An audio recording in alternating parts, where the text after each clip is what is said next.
नमस्कार मित्रांनो, welcome back to the channel. तर मित्रांनो, नागपुरात पुन्हा एकदा जमिनीच्या प्लॉटच्या नावाखाली मोठा फसवणुकीचा प्रकार उघडकीस आला आहे.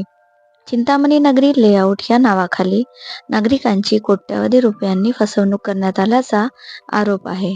या प्रकरणात 17 जणांना आमिष दाखवून पैसे उकळल्याचा आरोप असून हिंगणा पोलीस ठाण्यात 2 जणांविरुद्ध गुन्हा दाखल करण्यात आला आहे. तर मुख्य बातमी आपण बघूयात. मिळालेल्या माहितीनुसार आरोपींनी चिंतामणी नगरी नावाचा मंजूर लेआउट असल्याचे सांगून लोकांना प्लॉट विक्रीचे आमिष दाखविले. त्यानंतर त्यांनी नागरिकांना मौजा कोतवाडा परिसरातील जमीन दाखवून प्लॉट खरेदी करण्यास प्रवृत्त केले. तक्रारदार यांनी दिलेल्या माहितीनुसार त्यांना 2137 चौरस फुटांचा प्लॉट विकण्याचा करार करण्यात आला होता. या प्लॉटची किंमत 10,16,600 रुपये ठरविण्यात आली होती आणि त्यापैकी 7,16,000 रुपये त्यांनी आरोपींना दिले.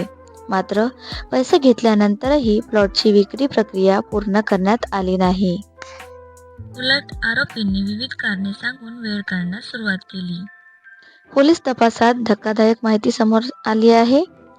आरोपींनी 17 लोकांना प्लॉट विक्रीचे आमिष दाखवून तब्बल 1,16,00,000 रुपयांची फसवणूक करून रक्कम उकळली असल्याचे समोर आले आहे.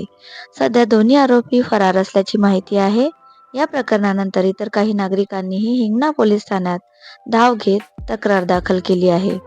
पोलिसांनी या प्रकरणात फसवणुकीचा गुन्हा दाखल करून पुढील तपास सुरू केला आहे.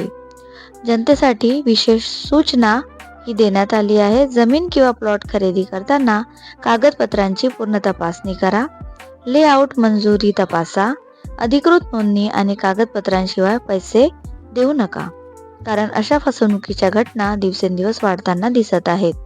या प्रकरणाबद्दल तुमचे मत काय आहे ते आम्हाला कमेंटमध्ये नक्की सांगा. अशाच नागपूर आणि विदर्भातील ताज्या बातम्यांसाठी आमच्या चॅनलला लाईक, शेअर आणि सबस्क्राईब